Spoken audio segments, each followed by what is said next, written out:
Business help for startup entrepreneurs come in many different phases or many different segments.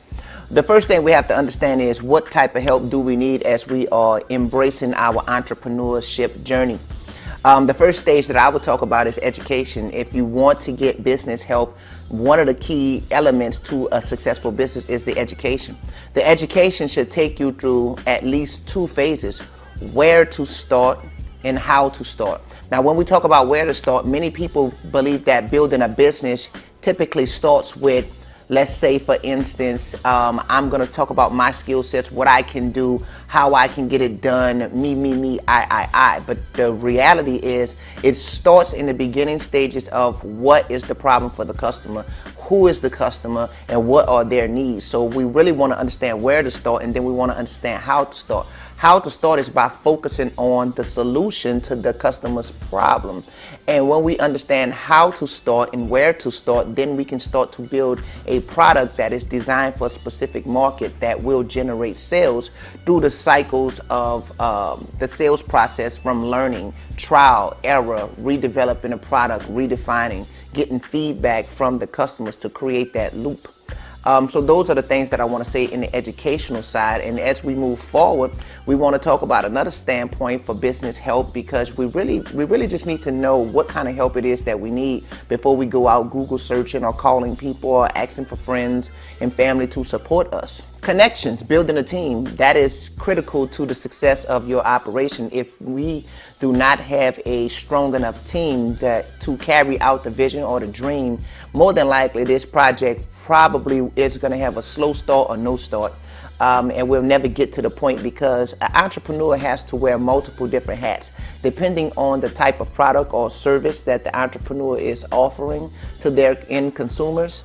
It can be very problematic to develop the product, produce the product, as well as understand the marketing, advertising, branding, and so many other segments and categories. Building a network, now that's the next thing. Sometimes people can help you progress your business, but they are not necessarily a part of your business. They are the connections in media, they are the connections in radio or publications, they may be the connections in production or manufacturing, and different connections can help you move along through your process with ease. So we really want to build up a network of people that we can go back and forth with, trading, bartering, and building relationships, connections inside of our industry. When we talk about building a network, we're not talking about building a network that is so far off. We're talking about building a network with inside of our industry, and not all over the place blinking in different industries. For example, if you are in the food and beverage industry, we're really not trying to build connections in the chemical industries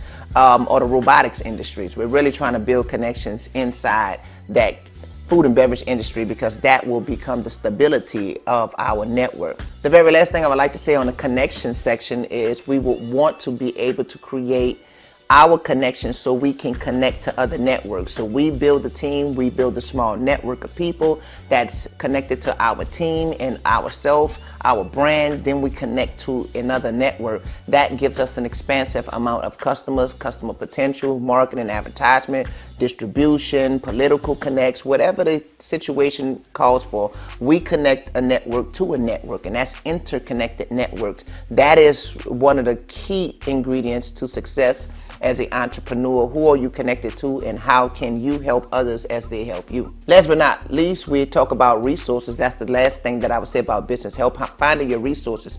For some people it's staffing, for some people it's money, for some people it's supplies, but they all are together to help you produce an effective company or build a great business model. So we really want to know what our key resources are that we need to operate as a company and to operate efficiently.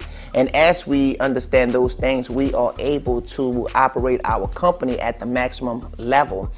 So loans, investors, angel investors, VCs, different suppliers. You may have to go overseas to the foreign markets to get the cost of your product or your services down to a cheaper cost because you are able to acquire bulk products at a massive discount that'll give you the ability to have the maximal amount of rates that you can charge to your people. Last but not least, hiring. Sometimes you may have to connect with a staffing agency, or you may have to run the right marketing campaign, but you are just as good as the people that you employ.